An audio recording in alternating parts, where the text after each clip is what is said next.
first of all, thank you all the amazing human beings that actually left a comment on yesterday's video. I really appreciate you very much for your feedback, and I am actually having someone else go through all your responses to give me an overall general consensus on how we will be moving forward. And I'm having my friend do this because we're all biased and we all select and choose what we want to hear sometimes. So as my friend is gathering the information in the meantime, I just said, screw it, I'm going to do what I always do and talk about the most controversial issues that most likely will get me in the most amount of trouble.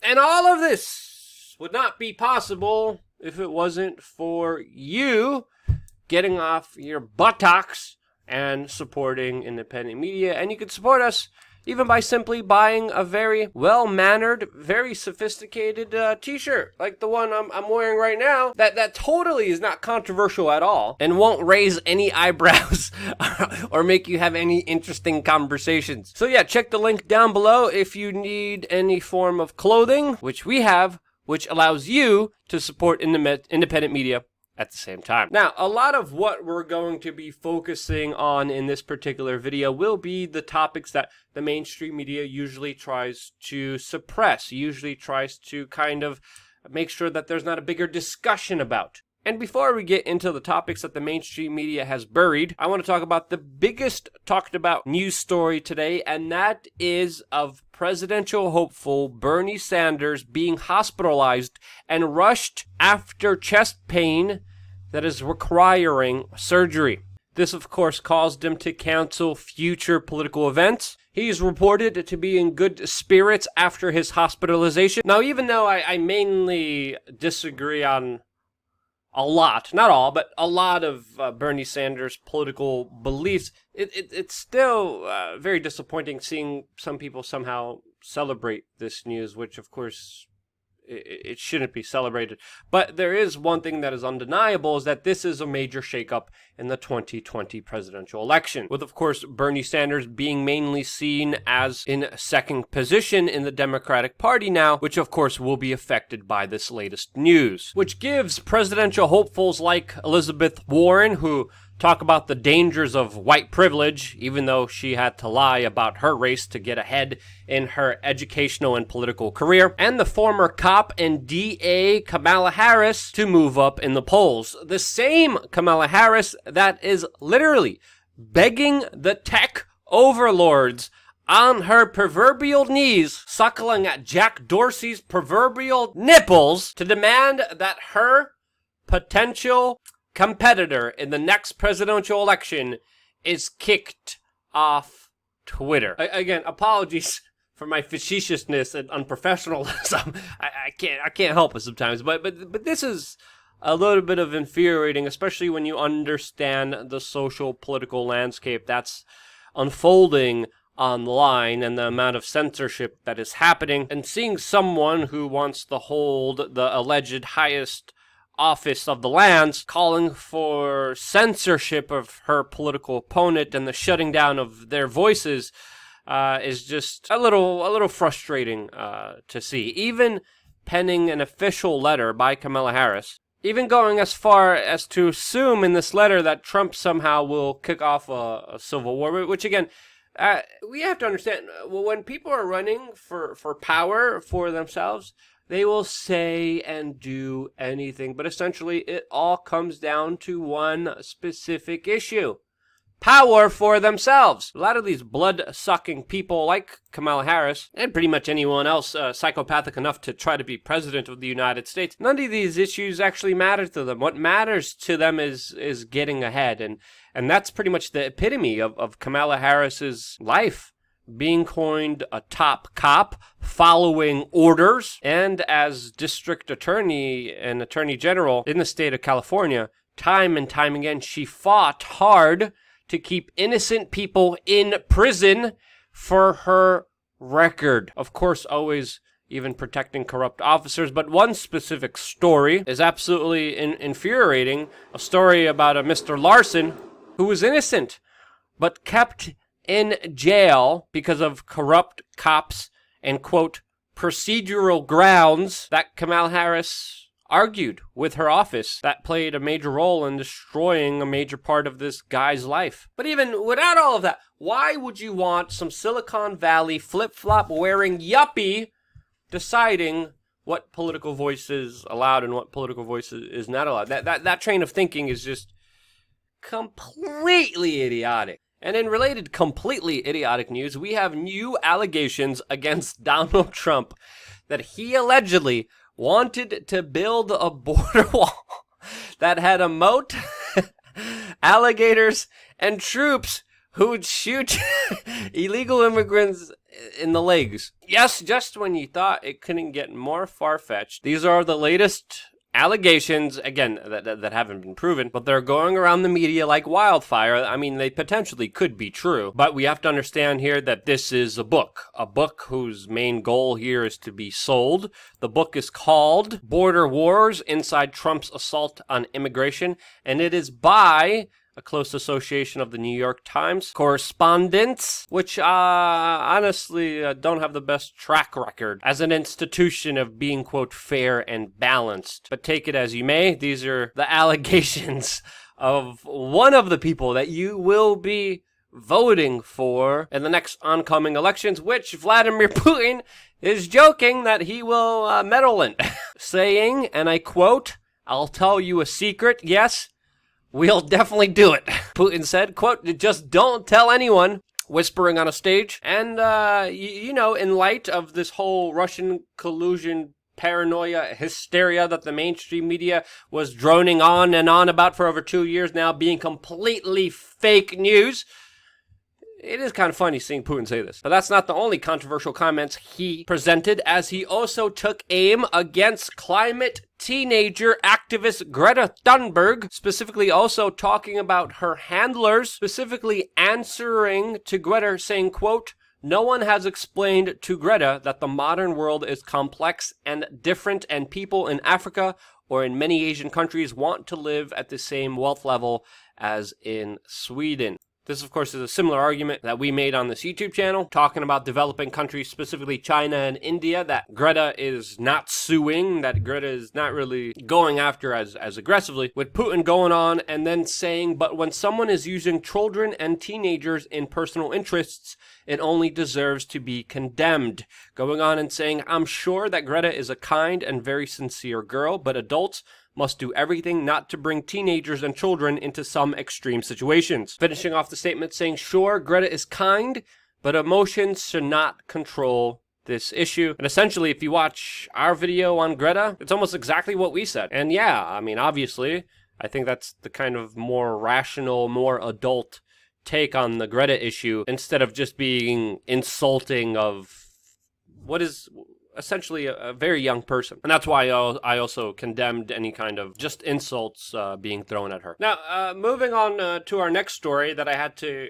reread 3 times to make sure that it was true. And just literally, looking at this article, just makes me want to just smash my head into the mic and just give up. I want to give up. In Portland, the local government there is going to be spending almost $200 million, $195 million to be precise, to remove urinals from government municipal buildings because women can't use them. Yes.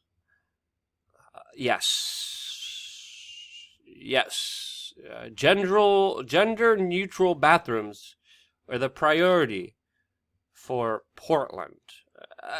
A city, by the way, that I visited, that I covered many insane protests and fights and street clashes with, that is just filled with people who are being victimized by the opioid epidemic, filled with a lot of homeless people, filled with a lot of people dealing with mental health issues. It's significant once you're on the streets of Portland that this is happening. It's one of the also least diverse areas in the United States per capita, and this is just absolutely ridiculous that this is the main issue. This is the priority. This is what they see as the issue that they should go after. Because, quote, it removes arbitrary barriers in our community. I don't care where you drop a deuce. I don't care if you think urinal cakes were racist or not. But this is embarrassing.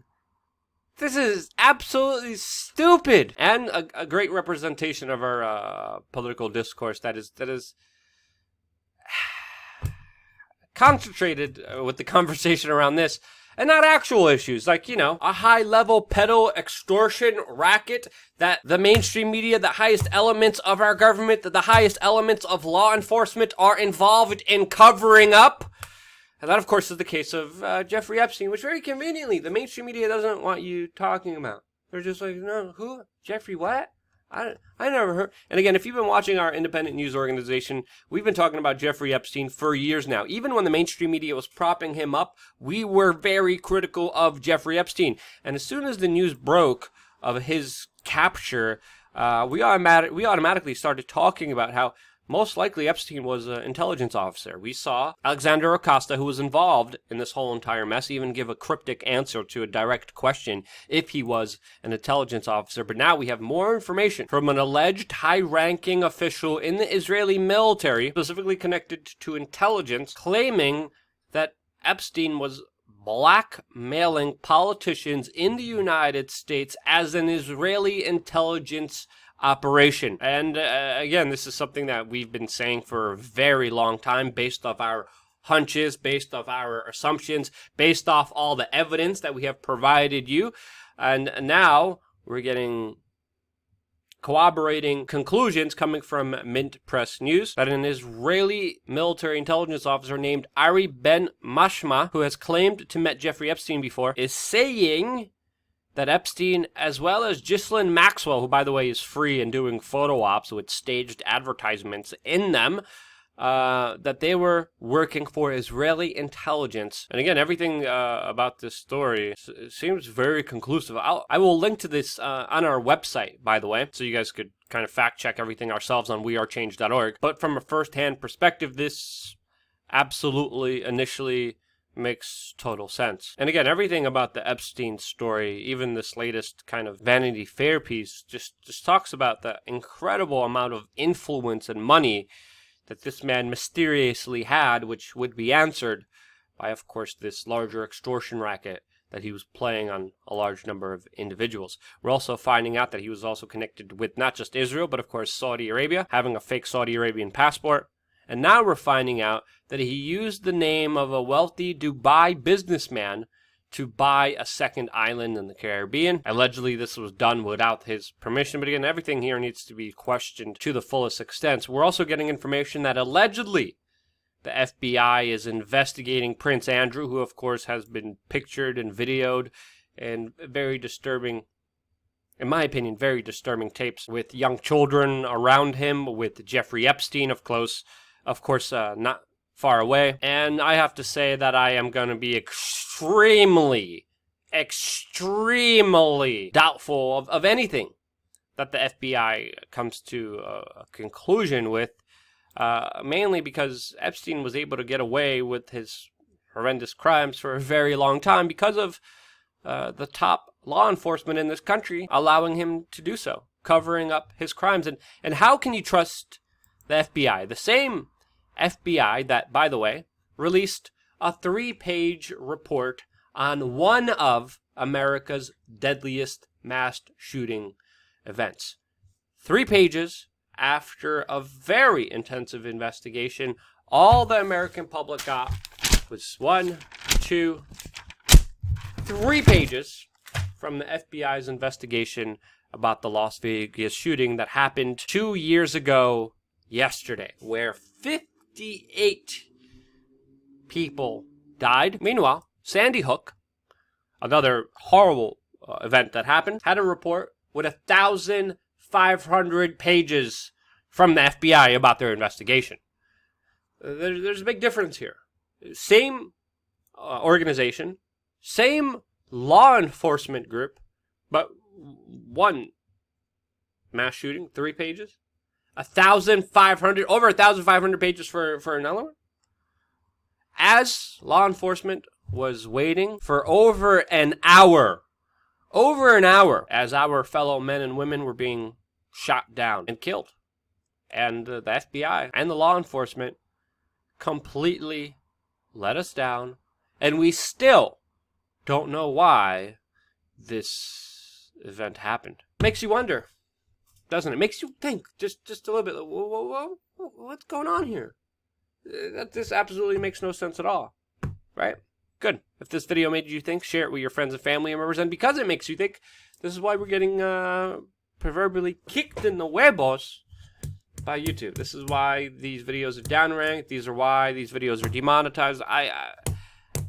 Some people say I have this kind of artistic victimhood kind of mentality where I just am very hard-headed and still decide to push things my way even though it's detrimental. I think that's one way of describing what's been happening to us here on YouTube. But regardless of that, how can I not? How can I not share this important information when so many people are too afraid to? There are repercussions for it. We're all getting screwed. So again, I want to thank everyone that donates, that shares, that buys a t-shirt, because without you, I wouldn't be here. And I'm still here because of you, and that's why I love you guys. Thank you again so much for watching. Stay tuned for more here on wearechange.org.